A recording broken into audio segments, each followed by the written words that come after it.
Bárbara González Rodríguez, para quienes llegan a la sintonía. Esta es una exclusiva de Caracol, de la Red Mundial de Radio. Hemos venido aquí a Ciudad de Panamá a hablar con ella, porque acaba de salir de Venezuela, ha venido a buscar o asilo, protección, dejando su cargo, que lo tenía en el Servicio Bolivariano de Inteligencia, en el SEBIN, lo que antes era el DIM. Ella es funcionaria de inteligencia, 6 años trabajando con esta fuerza al servicio del gobierno, y ha salido porque, como diríamos popularmente, ya no aguantó más, ya no toleró más lo que veía dentro, y se ha salido a buscarse otra oportunidad, otro modo de vida.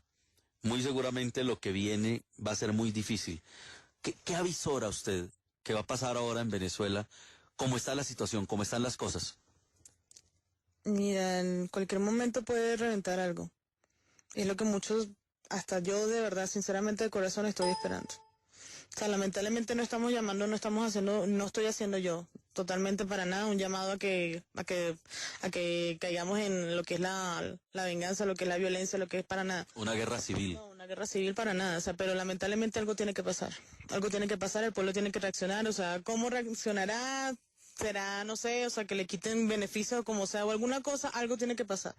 Pero el pueblo como tal... ¿Es necesario que pase algo? Es necesario totalmente, porque la arbitrariedad, la injusticia, el abuso de poder como tal, en todo sentido, desde que tú compras X cosa, lo ves a diario, lo ves en aeropuertos, lo ves en la calle, lo ves en autopista, lo ves en la desazón, lo ves en la injusticia de cómo es posible que de que tengamos la gasolina más barata del mundo y tengamos las autopistas que tenemos, o sea, de que tenemos un país tan espectacular como sea y que sigan todavía con los raspacupos y que son precisamente hasta los mismos del gobierno. O sea, gente misma del gobierno, que ellos mismos saben y todo lo que está pasando y cómo es posible que, o sea, sean los perjudicados, el pueblo como tal, la gente que de verdad, o sea, el ciudadano común, que sea el perjudicado con todo esto.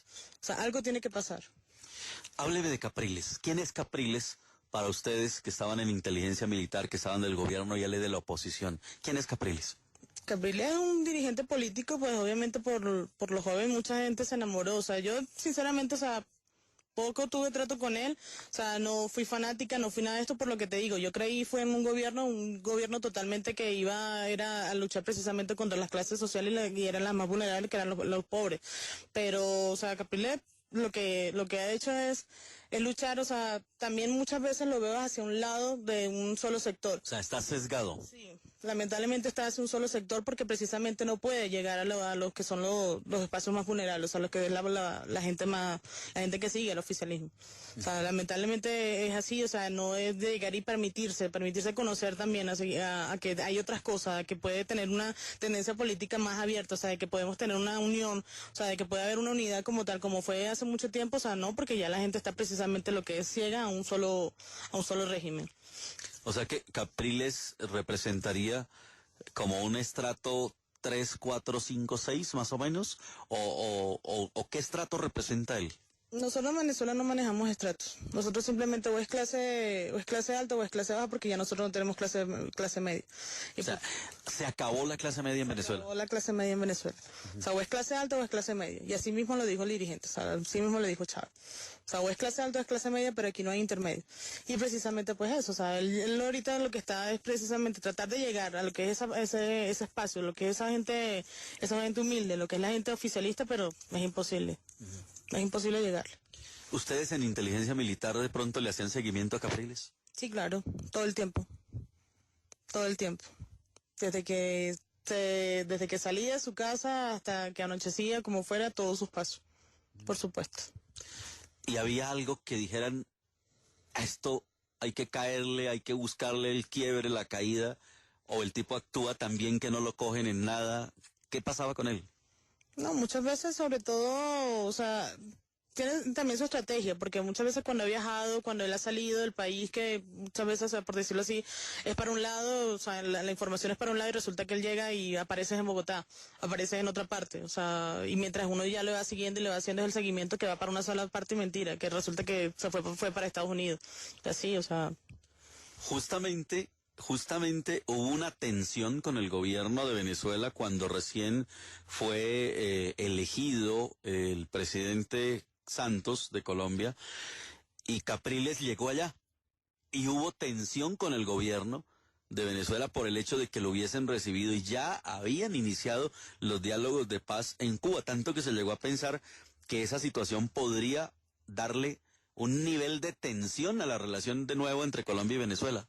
Sí, esa fue la orden, precisamente que estuviéramos todos alerta porque algo iba a pasar precisamente con esa relación, de que se iban a cortar las relaciones comerciales precisamente por esa visita.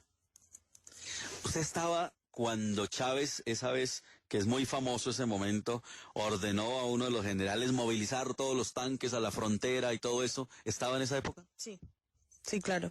Y esa fue la orden. ¿Y le cumplieron esa orden? Porque nunca se vio, digamos, el desplazamiento de tanques, ni los Scud, ni nada de esto. No, o sea, no fue porque ya llega ya otra orden precisamente donde dijeron que no, o sea, que era, por decirlo así, no era procedente. O sea, dio la orden y la contraorden. Sí, exacto. ¿Hasta dónde esas alaracas de Chávez eran show de televisión o hasta dónde eran verdad? Todo es un show, todo es un show. Toda la laraca, como tú dices, o sea, todo el show que ellos arman todos los días, de que es un país democrático, de que es esto, de que nos están persiguiendo, de que tenemos un informante, de que tenemos todo eso es un show. Simplemente para tapar una verdad, simplemente para tapar una situación que está ahorita, que está en marco en el país, todo el mundo está pendiente de eso, simplemente salen con otra tontería, por decirlo así, otro show, otra payasada para llegar y centrar la atención ya en otra cosa. O sea, y ya pasó lo otro, ya lo que pasó en estos días, lo que ha pasado en estos días con los estudiantes, así va a pasar también. O sea, ya ahorita no demoran en armar otro show, en armar de que alguien lo está espiando, de que consiguieron llamadas de no sé dónde, de cómo sé y demás, y ya pasó eso, ya pasó el 12 de febrero, ya pasaron los muertos, ya pasó todo, y así va a seguir siendo. Usted recuerda, Bárbara, muy seguramente también en inteligencia militar ustedes detectaron cuando el presidente Chávez intervino por un guerrillero, alias Rodrigo Granda, que fue capturado por el DAS dentro de Venezuela. Dijeron que entonces que había sido un secuestro, lo llevaron a la frontera con Colombia, allá legalizaron la captura y lo tuvieron preso y luego de nuevo el gobierno venezolano intervino para que lo pusieran en libertad. ¿Recuerdas ese caso? Sí, claro, sí lo recuerdo. ¿Y qué pasó ahí? No puedo decirte qué sucedió ahí. ¿Porque no lo conoce o es mejor no hablar de eso? Es mejor no hablar de eso, porque ahí involucra personas directamente que sé que van a saber quiénes son. Bueno, hay muchos casos más. ¿Recuerda usted, por ejemplo, el caso del famoso cantante de las FARC, alias el cantante de las FARC, que fue recientemente liberado y le dieron permiso para que se fuera a Cuba? Sí, sí lo recuerdo. Todo el mundo sabía que estaba en Venezuela y lo capturaron allá por una situación interna y lo pusieron en libertad de nuevo y lo dejaron ir. Todo el mundo sabe y también nosotros los organismos sabemos cuántos de los grandes guerrilleros están todavía en Venezuela. Eso no es secreto para nadie. Hay otros personajes por los que les quiero preguntar. Diosdado Cabello. El dueño único de Venezuela. ¿Dueño único de Venezuela? Completamente. O sea, ¿no es Maduro el que tiene el poder, sino Diosdado Cabello? Completamente. El dueño único de Venezuela se llama Diosdado Cabello. ¿Por qué tiene tanto poder Diosdado Cabello? ¿Qué puede tener Diosdado Cabello para controlar el gobierno? ¿Qué tenía Diosdado Cabello para manejar a Chávez? ¿Diosdado manejaba a Chávez o al contrario, Chávez manejaba a Diosdado? Diosdado ha manejado los dos gobiernos, lo que ha sido el de Chávez y el de Maduro. Él es empresario. ¿Quién es él? ¿Que él de dónde salió? Él fue militar. Él como tal, o sea, también se dio de baja, pero ha tenido un poder de convencimiento y ha hecho negocios y eso no es secreto para nadie. La mafia, todos los organismos como tal que tiene a su disposición y que tiene a su mano y que es la santa ley y es la santa palabra lo que él diga. O sea, todo es Diosdado Cabello. Tanto para gobernadores, como para alcaldes, como para el mismo presidente, para todos. O sea que entonces, de acuerdo a eso, Diosdado fue el que se puso en ese cargo, él mismo. Sí, claro, y en todos los que ha estado. Yo estuve ahora en las elecciones y tuve la oportunidad de ser quien publicó una fotografía de la Guardia Nacional en una carretera el mismo día de las elecciones, ojo, el mismo día de las elecciones, quemando un camionado de papeletas de votos, de los votos de las elecciones de Maduro, que fueron muy cuestionadas, en donde Capriles pues exige un reconteo y ellos estaban allá quemando esas papeletas. ¿Cómo se vio esas elecciones desde ustedes, lo de inteligencia militar? Ya nosotros a las 4 de la tarde ya nosotros sabíamos resultados de lo que iba a pasar. Simplemente con lo que fue la maquinaria. O sea, igual el voto es secreto, pero ya nosotros teníamos un resultado antes de que finalizaran. O sea que Capriles tenía razón al exigir el reconteo. Sí, claro. Claro que sí. Se hizo un reconteo de una parte, como el 60%, digamos como para darle contentillo a la gente. ¿Por qué no hicieron el resto? Porque muchas papeletas no se consiguieron y muchos libros no se consiguieron. O sea, están entre los que se quemaron. Sí, claro. Así como se quemaron, así mismo se pasaron. Si no fueron quemados, muchos también fueron por máquina como fuera, pero muchos se perdieron. Claro que sí. O sea que entonces estas elecciones fueron robadas. Totalmente. De eso no hay duda. Si se roban las elecciones, pues puede uno deducir que entonces no es posible que la oposición llegue a ganar unas elecciones. Igual todas las elecciones han sido así. Desde que fue hasta el mismo el referendo que hizo precisamente el presidente Chávez. Todas esas elecciones han sido así. Cuando se hizo la modificación de la Constitución igual. Igual, todo fue así. ¿Qué tendría que hacer entonces la oposición para ganar? En ese caso sentarse a dialogar y sentarse a dialogar, pero a modo de que, por decirlo así, que el gobierno nos escuche, pero el gobierno no lo va a escuchar. O sea, es de cuestión de seguir insistiendo, es cuestión de seguir intentando, es cuestión de seguir hablando, de seguir pidiéndole al pueblo, de seguir llegando hacia la gente que de verdad, o sea, que despierte. O sea, pero ya es con otras estrategias, buscar otras estrategias alternativas, como sea, para tratar de llegar a toda esa gente que todavía siguen y ven cómo, o sea, cómo se cae el país a pedazos y simplemente se conforman con que no pueden hacer nada. O sea, a eso es que tienen que llegar ellos.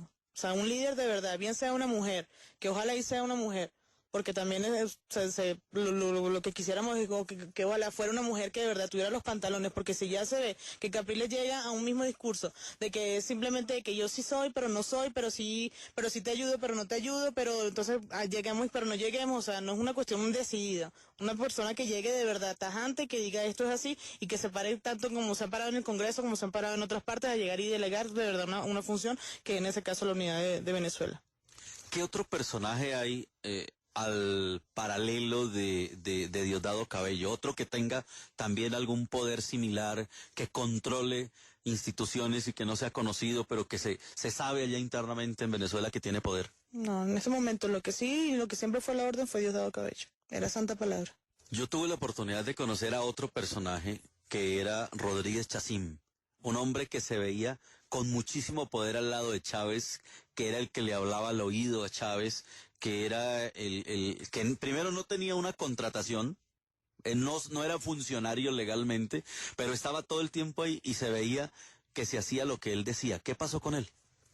Ni idea de dónde está ahorita. Pero sí lo recuerda, lo tiene identificado. Sí, claro, fue ministro de Interior y Justicia. ¿Quién era ese personaje? Porque se notaba que tenía muchísima influencia en el gobierno. Mejor no hablar, ¿no? Mejor no. ¿Es peligroso ese hombre? Sí, eso sí, bastante. Y gracias a él se ven muchas cosas que ha pasado en Venezuela. ¿Gracias a él qué? Se ven muchas cosas de lo que ha pasado en Venezuela. Gracias a él se deben muchas cosas. O sea, él ha sido el propiciador de muchas situaciones. Sí, claro, y de eso sí no te puedo hablar. O sea, más graves aún. Si ya lo que nos ha dicho es grave, entonces imaginémonos eso. Sí, claro, muchísimo. Más personajes. La fiscal. Ortega, de ella tampoco te puedo hablar. Comprada totalmente. Comprada totalmente. Comprada totalmente por el gobierno, claro. O sea, de los estamentos de control del Estado, de la Procuraduría, de la Fiscalía, no hay nada que hacer, o sea, ahí. No, nada que hacer. Ahí todo, lo que son todos los magistrados, todo, obviamente todo está con el gobierno. Ahí no hay un tribunal como tal, o sea, que sea de justicia, un tribunal supremo no hay. Para nada. Y te digo eso, o sea, y están como él, o sea, como esos personajes hay muchos, o sea, pero que diga uno la persona, que sea de verdad, la que mande en todo, en toda decisión, en todo, porque eso fue por orden lo que te digo, lo que se diga y muchas veces, o sea, lo corrobora y lo confirmaba, ejecútese, lo que decía Chávez, era obviamente lo de Diosdado Cabello. De eso sí tengo conocimiento y pleno conocimiento como tal. Pero el resto sí. Habrán muchos, habrá Mata Figueroa, habrá el otro, habrá el mismo Rodríguez Chacín, que también lo que te digo fue causante de muchas tragedias allá en Venezuela, por supuesto, y de muchas cosas. pero como ellos hay muchos. Bueno, hay un tema que yo sé que tal vez ustedes lo conocen muy a fondo en inteligencia militar, y es todo lo que pasó con Chávez en Cuba. ¿Qué nos puede contar de la muerte de Chávez? Murió el 10 de diciembre, como dijeron algunos, murió el 20 y algo de diciembre, como decían otros, murió en enero, como lo anunció Maduro. ¿Qué pasó? En marzo, perdón, como lo anunció Maduro. ¿Cuándo murió Chávez? Chávez murió en diciembre. Él murió para finales de diciembre. Exactamente, fue entre el 26 y 28 de diciembre. No tengo ahorita, no recuerdo mucho, pero fue para esa fecha. O sea, en inteligencia militar sabían que murió entre el 26 y 28 de diciembre y no en la fecha que lo dijo Maduro. Sí, claro, porque precisamente para eso nos dijeron que estuviéramos alerta para cualquier cosa que se podía también desatar.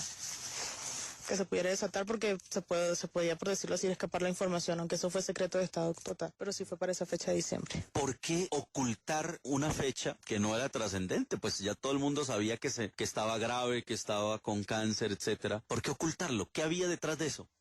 Ya en ese caso son las cuestiones, lo que te digo, por la orden de Diosdado, y lamentablemente influye muchísimo lo que fue la orden de Fidel Castro, los hermanos Castro.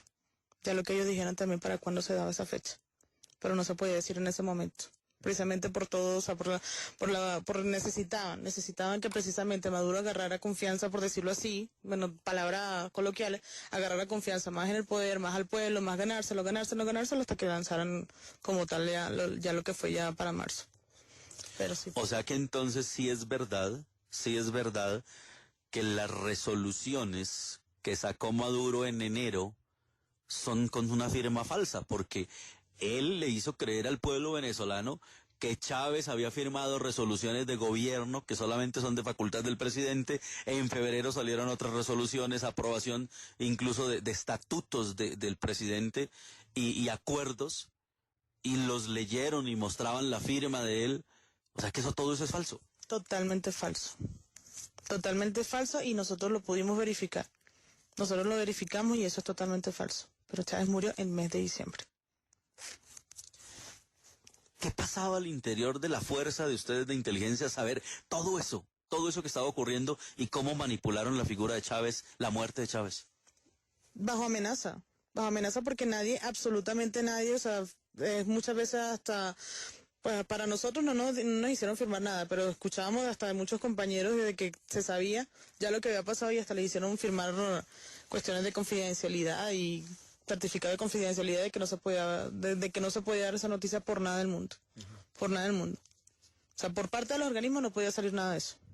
Cuando muere Chávez, ¿qué pasó allá?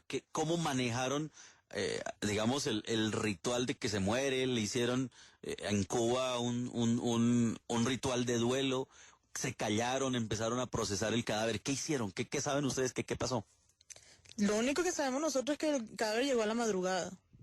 Llegó a la madrugada y no llegó precisamente para la fecha cuando dijeron que iba a llegar y que todo el mundo estaba a la espera y que demás no. Ah, o sea que el cadáver llegó con mucho tiempo de anticipación a Venezuela. Claro que sí. Llegó con mucho tiempo de anticipación. O sea, si murió el 26-27 de diciembre, llegó que a la semana siguiente, en esos siguientes días. Y llegó a la madrugada. Movieron todo en el aeropuerto precisamente y sí, efectivamente llega a la madrugada. Entonces, lo que se hace en marzo, que en marzo es donde ya se muestra el traslado del cadáver y bueno, se muestra ya en Venezuela. Hubo un escándalo, de pronto ustedes recordarán, que se hablaba de 2 ataúdes. ¿Eso fue verdad? Que entró un ataúd por un lado y luego un periodista, un medio de comunicación detectó otro ataúd por otro lado y se hablaba incluso de que se estaba utilizando una réplica del cuerpo de Chávez en cera, que Cristina Fernández de Kirchner alertó, se dio cuenta de que ese no era Chávez y se disgustó y por eso se fue. ¿Eso se supo? ¿Eso fue verdad? Y hasta las mismas hijas se dieron cuenta. Obviamente, o sea, ellas sabían, obviamente, pero se dieron cuenta, no es que se dieron cuenta, se disgustaron precisamente también por eso. Porque o sea, en todo lo que fue la ceremonia, por decirlo así, en ningún momento ellas estuvieron de acuerdo con nada de eso. Y todo fue ordenado precisamente por Diosdado Cabello. Déjeme que yo quiero hacer una pausa para que nos cuente esos detalles y ya llegamos al final de este reportaje que estamos haciendo hoy desde aquí, desde Ciudad de Panamá, con Bárbara González Rodríguez. Ella es de inteligencia militar del SEBIN, el Servicio Bolivariano de Inteligencia de Venezuela, que se ha venido aquí a Ciudad de Panamá en calidad de asilo, de refugio. Aún no lo sabe ella, pero ha dejado de trabajar en el SEBIN por la situación que están viviendo. Y no solamente ella, sino que hay muchos funcionarios que estarían en esa condición de salir por la misma tensión que ellos están viviendo. Una pausa, ya regresamos. Inteligencia militar venezolana del SEBIN, del Servicio Bolivariano de Inteligencia, 6 años, con detalles trascendentales sobre lo que pasa en Venezuela. Yo quiero que me cuente lo que estábamos hablando. ¿Qué pasó entonces? Todo lo que hicieron y que ustedes detectaron en inteligencia militar con el cuerpo de Chávez cuando llega a Venezuela. Llega la madrugada, llega mucho tiempo antes de lo que se dice que fue en marzo, y pues obviamente, o sea, lo que fue ya el reconocimiento y lo que fue ya la cuestión de que en hospital militar, de hecho cerraron hospital militar, no podía pasar absolutamente nadie podía pasar a lo que fuera a las cercanías del hospital militar, y precisamente por eso, o sea, era un hermetismo, una tensión de que no se sabía qué era lo que estaba pasando, no se sabía quién era el que estaba ahí, hasta que ya, o sea, ya por cuestiones ya de información que se filtra, que la enfermera, que el otro, que el camillero, que cuestiones, o sea, ya se van filtrando, que ya se sabe que es Chávez el que se encuentra ahí en el hospital. Pero estaba muerto. Sí, claro, ya le estaba muerto. Lo del embalsamamiento, que se había pagado como $2 millones a unos rusos para embalsamarlo, ¿eso también fue verdad? De eso sí no tengo conocimiento. No se sabe. No, de eso sí no tengo conocimiento. ¿El cadáver sí es el que pusieron en la cripta donde dicen que está el cadáver de Chávez o no? El que está en el 23 de enero en el Museo de la Revolución. No. No es el cadáver de Chávez. ¿Qué supieron ustedes de lo de Cristina Fernández de Kirchner? Porque eso fue una noticia que se filtró en los medios, pero no se conocieron muchos detalles sobre Cristina Fernández de Kirchner. Cuando ella se acercó al ataúd y vio el cadáver y que se disgustó, ¿qué supieron ustedes en inteligencia militar? No, de eso sí no tengo conocimiento. ¿Y las hijas? ¿Qué pasó con las hijas? Usted me decía, las hijas también se dieron cuenta.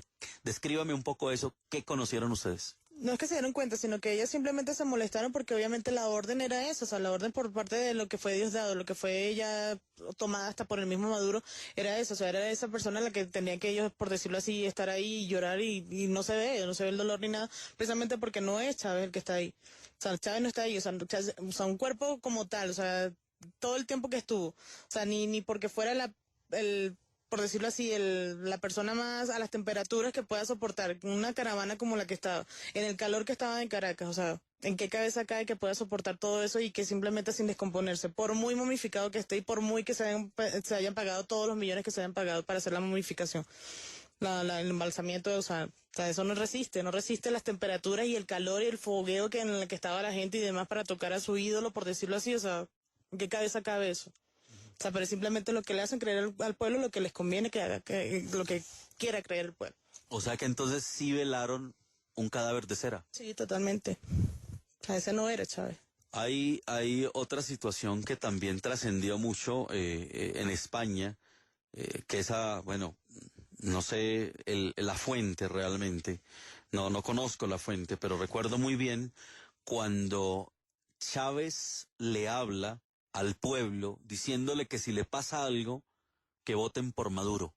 ¿Por qué Chávez dijo eso? Porque él ya sabía lo que él iba a pasar. Ya él sabía que el cáncer de él o sea, ya era terminal. ¿Quién lo puso a delegar a Maduro? O sea, ¿se sabe quién le orientó a Chávez que delegara a Maduro? ¿Por qué Diosdado Cabello no le dijo a Chávez, delégueme a mí? No se sabe, tampoco. Es que es muy complejo. Yo no sé qué otros temas, yo ya le he preguntado muchísimo a Bárbara González, qué otros temas podemos sacar. Lo del bloqueo reciente de los canales, un canal de Colombia que se llama NTN 24, es un canal que es de los pocos canales extranjeros que quedaban en Venezuela y que estaban informando sobre las recientes revueltas, sobre las marchas, sobre las movilizaciones, y lo hicieron cerrar. ¿Por qué cierran un canal?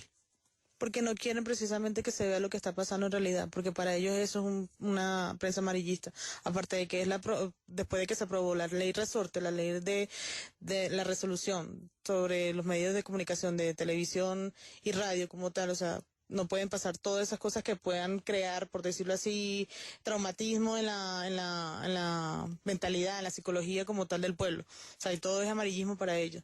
O sea, todo lo que está pasando, o sea, no está pasando. Para ellos no está pasando nada de eso. O sea, y tú hablas con cualquier chavista, tú hablas con cualquier oficialista y eso no está pasando. O sea, ellos niegan todo lo que está pasando. Totalmente. Eso no está pasando. O sea, simplemente cuestiones de que quieren hablar mal del pueblo, hablar mal del gobierno, hablar mal del mal de Maduro. Esas son imágenes de otra parte, esos son montajes de otra parte, o sea, pero no te dicen que eso esté pasando, no, ellos no reconocen nada de eso. Por supuesto que no. Cerremos con Maduro. Analicemos a Maduro. ¿Quién es Maduro? ¿Quién, quién está detrás de ese cuerpo grandote? Porque yo le conozco personalmente y bueno, yo le doy al codo. Es muy grande ese hombre. Sí, él es gigante, pero es una persona que está manejada por otras personas, o sea, no es una persona que tenga capacidad de discernimiento, de hablar, de precisamente concientizar de muchas cosas. De hecho, lo ves ahorita hace poco, cuando hubo lo de esta devaluación que hubo hace poco, no pudo hablar, o sea, él no fue capaz de hablar y prefirió irse a una cumbre, o sea, hablar de un caso tan delicado como una devaluación, la tercera o cuarta devaluación que ya tenemos precisamente en este gobierno, o sea, y que no lo pudo ni siquiera decir con cifras ni nada, porque una persona que no es estudiada, una persona que no es hablada, o sea, que no sabe hablar, no sabe precisamente porque no tiene estudio, que se graduó en una universidad después de mucho tiempo, hay que verlo, si es venezolano de verdad, como dicen muchos, o sea, hay que verlo, o sea, ¿por qué no se deja ver nada de eso? ¿Por qué no se deja ver el acta de nacimiento? ¿Por qué no se deja ver nada de esas cosas? O sea, ¿dónde está? ¿Dónde está de verdad tu estudio? ¿Dónde está para que pueda llegar y gobernar un país? Sí, porque dicen que nació en Cúcuta, Colombia, ¿no? Dicen eso, o sea, ¿y dónde está? O sea, ¿dónde está donde tú puedas comprobar que no? ¿Por qué no lo certificas? ¿Cuál es el miedo? ¿Cuál es el miedo que tienes de precisamente demostrar las cosas como son? Y estudios que se ha reconocido de él, ¿qué estudios tiene? Porque él era conductor de bus, ¿no? Conductor, sí, del metro. Era sindicalista precisamente del metro y obviamente cuando logró llegar a Chávez fue con el, hasta por palabras como tal, le dijo, cuando yo esté en mi reino, por decirlo así, me acordaré de ti. Y así fue como llegó. Más nada. Pero el resto que él tenga estudio, se dice que estudió en la Santa María, en una universidad de allá de Caracas, Pero a mí me decía alguien que estaba muy cercano que realmente él tiene poderes por la esposa, que fue una abogada, algo que le ayudó a Chávez, por ese lado fue, ¿no? Sí, por la esposa, por Cilia Flores, que fue precisamente también del Congreso y demás, que ha sido una revolucionaria así desde que estaba en la universidad. Por decirlo así, lo que decimos coloquialmente una tirapiedra. Una tirapiedra que vivía en Katia, lo más normal, una persona del corriente y que de un momento a otro ya, o sea, le llegaron las cosas, llegó su golpe de suerte, por decirlo así, o sea, llegó y conoció al mandamás y ahí llegó y ahí quedó y bueno, ya ahorita es la esposa de Maduro. Pero sí fue ella de la presidenta del Congreso, la Asamblea. Presidente de la Asamblea, sí, de la Asamblea. ¿Qué ha pasado con, con las petroleras? ¿Cómo están las petroleras ahora en Venezuela, sabiendo que Venezuela es un país tan rico en petróleo, que la vejiga de petróleo que tiene Venezuela bajo su subsuelo es para tener petróleo para 200 años? Refinerías, lo que tú ves en las autopistas, refinerías, las empresas, la industria como tal, petrolera, eso da tristeza. Eso da tristeza de ver gente que antes, igualmente, entrar a PDVSA era un lujo. Era un lujo llegar y entrar a Petróleos de Venezuela cuando era de verdad la de Petróleos de Venezuela. Ahorita cualquier persona puede ingresar a trabajar sin un nivel académico que te exija como tal manejar un producto tan importante como es el petróleo. O sea, cualquier persona puede entrar, manipular, manejar, o sea, no tienen las certificaciones mínimas como tal de cuestiones de seguridad y es precisamente todos los accidentes que han pasado. En el tema de la educación, ¿cómo está la educación ahora? Por el suelo, totalmente por el suelo. Lamentablemente igual, o sea, son doctrinas que van ellos metiendo también a lo que son las escuelas, lo que son los colegios. Esto tienen que ser determinados textos, o sea, no es la cuestión de la educación amplia, de un mundo amplio como tal, no, es simplemente ver que tu enemigo ahorita es Estados Unidos, o sea, así ellos lleguen y viajen de vacaciones para Orlando, y que me voy de esto, o sea, para ellos ser rico es malo, por decirlo así, y esa es la doctrina que también le están metiendo a los niños desde muy pequeños, o sea, Estados Unidos, de hecho tú te encuentras un niño que está en esto y dice Estados Unidos, no, o sea, lo único es Mickey, pero ni eso, o sea, son cosas que o sea, ¿de dónde sale? ¿De dónde sale que tú llegues y puedas llegar y que tú sí tengas derecho, en el sentido de hablar de oficialismo, sí tengas derecho a llegar y gastarte no sé cuántos millones en tiendas, todo Milacos, como sea? O sea, son Son cuestiones ¿sí me entiendes? De algo que no concuerdan tu discurso a lo que en realidad estás ofreciendo, lo que estás proporcionando ante la visión de los demás. O sea, entonces, ¿de qué hablas? Y eso mismo es lo que se está sintiendo. O sea, no, porque tienes que llegar y discriminar y porque llegar y decir ese resentimiento que tienes de que no con los Estados Unidos, de que no con otra parte, de que no esto, cuando, o sea, tú no, ¿por qué no buscas vacaciones precisamente? Se la pasan en Estados Unidos, ¿no? Por supuesto, ¿por qué no buscas vacaciones en Bolivia? ¿Por qué no dices me voy de vacaciones para Bolivia, me voy de vacaciones para Argentina? No, me voy de vacaciones semanas para Orlando. O sea, me voy de vacaciones tal. No estoy diciendo que eso sea malo y que ellos no tengan derecho, por supuesto, pero no lo critiques. No lo critiques, no lo juzgues, no juzgues a los demás por hacer esas cosas. O sea, Es más como un show ante los medios del mundo para mostrarse en una posición contra el imperialismo, pero resulta que adoran el imperialismo y se la pasan allá. Exacto. Tú los ves en el aeropuerto cuando ellos llegan y es precisamente también provocando, yo sí vengo de Estados Unidos, yo sí vengo de no sé dónde, y vienen con camisetas rojas, vienen en el avión, también amedrentando y tratando de que la gente llegue y caiga en discusión. O sea, provocando a los demás pasajeros, a los mismos venezolanos. O sea, y llegan con las cartas, con las carteras Victoria, con las carteras X, de X marcas, como sea y demás, y, o sea, ellos tienen derecho, o sea, nadie está diciendo que no tengan derecho y que se tengan que vestir mal, pero no critiques, no juzgues y no digas esas cosas, o sea, de por qué tienes que llegar y decir que todo lo rico es malo cuando tú también eres una persona que demuestra la prosperidad y la abundancia que tienes a costa de qué. O sea, ¿a costa de qué qué es lo que precisamente en estos días? Háblame de humildad, como decían estos días también ahí en las marchas. Háblame de humildad cuando tú te quites ese Rolex que tienes. ¿Cuánto te cuesta ese Rolex que tienes puesto, Maduro? O sea, esas son las cosas que lo que a uno le da una impotencia y lo que le da a uno rabia. De ver precisamente con qué base, con qué moral pueden hablar ellos de eso. ¿Qué dice el pueblo o qué decían ustedes en inteligencia militar cuando conocieron, recién muere Chávez, que la riqueza estaba avaluada, bueno, en cientos de millones de dólares? O sea, un coronel del ejército que hace 10 años no tenía nada, hoy es obviamente uno de los más ricos del continente. Millonarios y casas afuera y cuentas, y eso no es secreto para nadie también. O sea, ¿qué podíamos hacer? O sea, nosotros como funcionarios, agachar la cabeza y sí, es así, y comer callado. Hábleme de las hijas de Chávez. Veíamos hace poco que todavía viven en la casa presidencial, que no se han querido salir y Maduro las quiere sacar y no se han querido ir, que hacen fiestas, que hacen reuniones sociales, que se llevan a sus amigos allá a hacer fiestas con orquestas y que no han querido salir.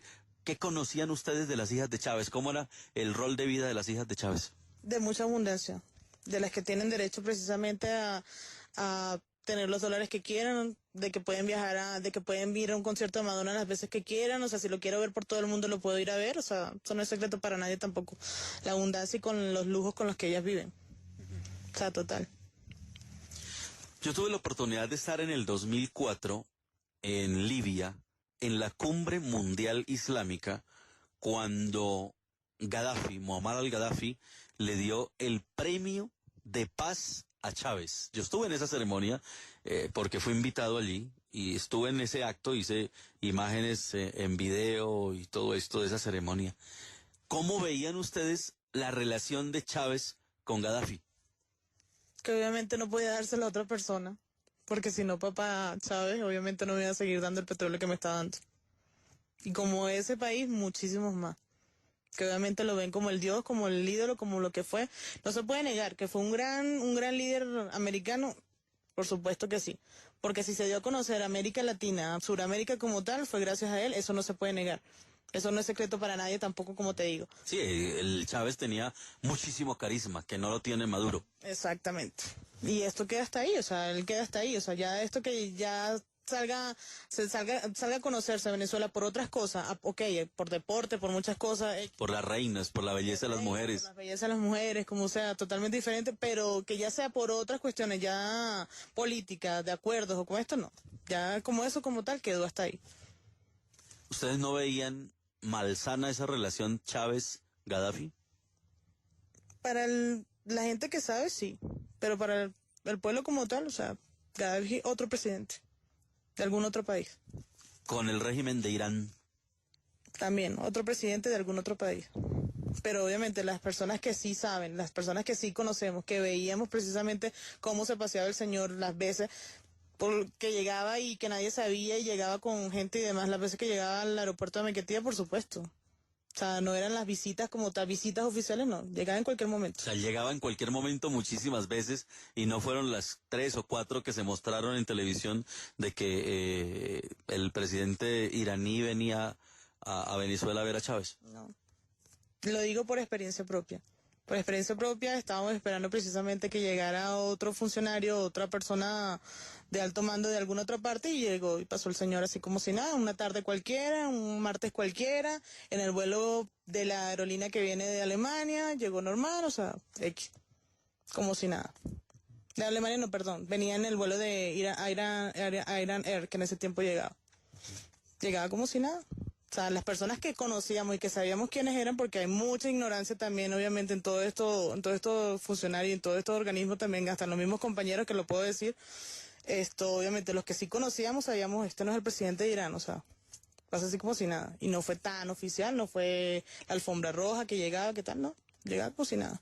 La relación con los Castro, ¿qué sabían ustedes que dijeran desde la inteligencia militar? Oiga, esto hay que contarlo. Contarlo como tal de que son las personas que están ahorita con la seguridad del país, sí. O sea, eso... ¿Es verdad que la seguridad de Chávez la tenían solamente cubanos, que eran la guardia cubana la que le prestaba seguridad a Chávez en esa época? Sí, cubana y venezolana. Pero en todo, desde que te bajas del avión, tú precisamente tú te los consigues. O sea, tú encuentras desde que te bajas en un avión, consigues la seguridad nacional, consigues cubano. En muchas cosas, en muchos organismos, en muchísimos organismos, se encuentra el personal cubano. ¿Están infiltrados por los cubanos? Sí, claro, en muchísimos organismos. ¿Por qué los cubanos se tomaron a nivel de la inteligencia a Venezuela? ¿Quién, Castro se los impuso a Chávez o Chávez se los pidió a Castro? ¿Cómo fue eso? Sí, eso fue, yo digo que parte y parte. Pero sí, de que están. Eso no es secreto tampoco para nadie. Que desde que tú te bajas en un avión, precisamente te puede recibir un cubano. Y puede hasta pedirte la documentación. Hábleme de cómo están monitoreados los hoteles. Yo estaba en un hotel y me dijeron, en ese hotel todas las habitaciones están monitoreadas, están con micrófonos. ¿Eso es verdad? Puede que no todas, pero sí desde el momento en que desde que tú estabas abordando el avión en el país que fuera, tú ya estabas, obviamente ya te tenían precisamente encima, por decirlo así. O sea, yo pedí en esa oportunidad la visa porque me dijeron, a nosotros los colombianos no nos piden visa para entrar a Venezuela, pero me dijeron, como usted es periodista, usted sí tiene que pedir visa. Entonces yo pedí visa. O sea, ya sabían que yo iba y empecé yo a ser monitoreado. No, igual sí tienes que pedir visa porque ibas a trabajar. Eso sí te iban a pedir visa. Si ibas de placer, si ibas por cualquier otra cosa, sí, obviamente sí no la tenés que llevar. Pero si ibas a trabajar, al ser periodista, obviamente ibas a ejercer tu profesión, ibas a trabajar por algo, ibas a recibir una bonificación, un salario, como sea, por eso mismo, o sea, sí tienes que tener una visa. Eso sí ya... Bueno, hace parte del reglamento ordinario. Pero ¿qué pasa con el tema del monitoreo, del seguimiento? Sí, es lo que te digo, desde que te montaste en el avión, desde que supieron que tú ibas a viajar, todos ya sabíamos, o sea, en qué momento llegabas, dónde te ibas a hospedar, a menos que hayas cambiado, por decirlo así, la seña o algo, y ya no me quedo en este hotel y me quedo en otro, ya hubiera sido diferente. Pero desde que supieran toda la información, itinerario, todo, pueden haberse filtrado hasta la información en computadores o como fuera, todo, obviamente ya te tenían custodiado. ¿Es verdad que uno cuando deja el computador allá en el hotel, le escanean el disco duro, le revisan el computador? A veces, dependiendo de qué personaje seas. Sí, claro. O sea, cuando son personajes o periodistas o políticos o gente, ¿pueden pasar por eso? Sí, exacto, porque muchas veces si no tienes claro a qué vas, o sea, si es una persona que no vengo a entrevistarme con X de la oposición o como sea, pues obviamente eso sí estás clarísimo y todo lo que te va a pasar, todo lo que las preguntas, todos los chequeos a los que vas a hacer, obviamente por lo que vas a pasar, pues. Bueno, usted acaba de salir. ¿No tiene temor de que la sigan, de que la busquen en cualquier parte del mundo? ¿Hacen eso en Venezuela o no? Sí, claro, por supuesto que sí. Pero como te digo, o sea, no me pienso quedar aquí por mucho tiempo y tengo que buscar en otra parte. Y en eso ya me estoy moviendo. O sea, sale de este país hacia otro. Es sorprendente, Bárbara, haber podido hablar con usted, que nos haya contado todo esto sobre Venezuela y entender lo que está pasando en este hermano país que nosotros los colombianos tal vez somos los más parecidos en el continente, los dos países más parecidos, venezolanos y colombianos, las mujeres y los hombres, las características, los gustos, el afecto, porque así nuestros líderes se distancian, el pueblo venezolano está con los colombianos y los colombianos estamos con los venezolanos. Es la forma como lo sentimos, ¿cómo lo sienten ustedes allá? Sí, claro, o sea, en ese sentido sí, siempre hemos sido un solo país, o sea, desde que fue, por decirlo, hasta lo que nos inculcó, hasta el mismo Libertador, Simón Bolívar, que siempre lo tenemos muy presente, pero siempre ha sido una comunidad muy hermana, lo que ha sido Venezuela y Colombia, y siempre hemos tenido beneficios tanto el uno como del otro. Pues no me queda más que decirle gracias, Bárbara, por ese testimonio tan valioso y sobre todo por lo que significa conocer más a fondo lo que ocurre en Venezuela. Yo quisiera decirle algo más, ¿qué queda, qué quisiera contar adicionalmente a todo esto que ya le he preguntado? Nada, que tenemos que seguir echando para adelante, que los que quedamos, los que, bueno, pues los que espero volver. Espero eso sí volver porque es un país que es demasiado, o sea, tú no te imaginas de verdad lo impresionantemente hermoso que es ese país. O sea, lo gigante, lo hermoso que es, o sea, cada rincón, cada persona, o sea, persona como el venezolano no lo consigue en ninguna parte, en ninguna parte. O sea, la calidez, la calidez humana, o sea, todo, la sencillez, por mucho que nos digan que somos hechones, que somos esto y demás, o sea, porque hay muchas cosas, porque tenemos por qué ser así, pero de No, es verdad. que son buena vida, son tranquilos, Sí. son costeños prácticamente, son rumberos, les gusta mucho la rumba, la fiesta. Sí, eso sí, bastante. Pero sí te digo, o sea, es un país que de verdad, o sea, cuando ya logre pasar todo esto, que volvamos toda la calma y que volvamos a ser de verdad el país que alguna vez fuimos, donde podíamos transitar libremente, donde nadie nos iba a parar simplemente en una autopista y que párate aquí y dame aquí tus papeles, dame aquí tus papeles, soy tu mamá y es lo que me da la gana y hacer lo que sea, o sea, simplemente rodar como rodábamos antes en Venezuela, sin ningún contratiempo, sin ningún miedo, nada, o sea, como era antes, o sea, cuando sea ese país de verdad, o sea, te vas a dar cuenta que es demasiado, o sea, todo lo que perdimos en tanto tiempo. Y sé que eso va a llegar, eso tiene que llegar. Si volviera y todo está en calma, ¿volvería a trabajar en inteligencia militar? No, no volveré a trabajar ahí. Muchas gracias. Chévere, buenas noches. Con Efecti